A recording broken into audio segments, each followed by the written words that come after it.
conservatives today, we can go a little over, right, JR? Right, okay. So in the conservative blogosphere today, there is the notion that you hear it from Michelle Bachmann, that she's trumpeting it.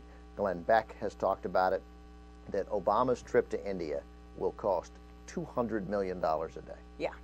This came out of a Drudge Report story.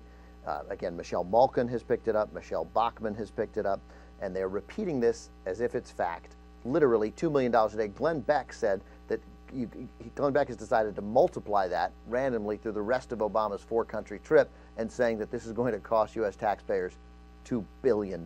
Yes. Obviously, that's not true. The story started also by saying 10% of our Navy and 34 warships headed over to support his trip to Asia.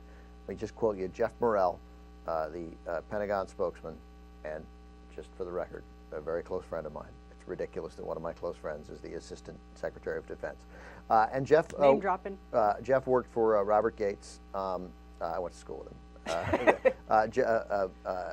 Jeff worked with Robert Gates. Robert Gates, a Republican.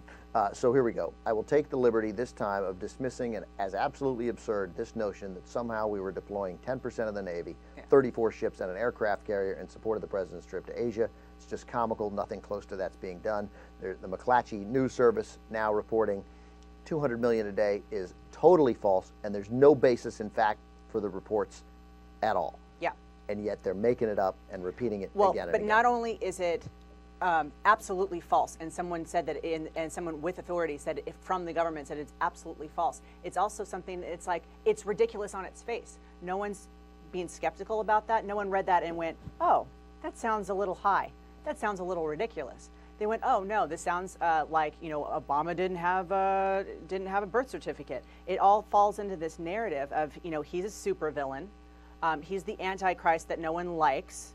And no one's skeptical about it. I mean, it's really, really embarrassing. I hate to bring Michelle Bachmann and Glenn Beck any facts. I know they hate it, but just for the record, just so people have it, setting up a 5-country trip, including India, for Bill Clinton in 2000, according to McClatchy News Services, which is, by the way, is the best news gathering organization, the best news service in the country, by far. Their reporting on Iraq was the best.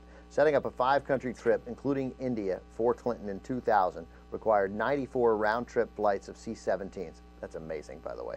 And 47 flights of C-5s at a cost of more than $37 million, according to the GAO. The Air Force Times estimated that trip at $50 million or $10 million a day. So it was between $37 and $50 million total. Clinton trip to Africa, for example, also cost $42 million, according to the Government Accounting Office. So I'm sure that this is expensive. But that's the whole it's trip. Not cheap.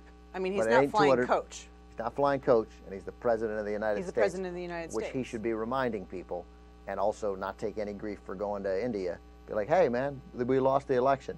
But this is the #1 threat to us being the primary superpower, along with China.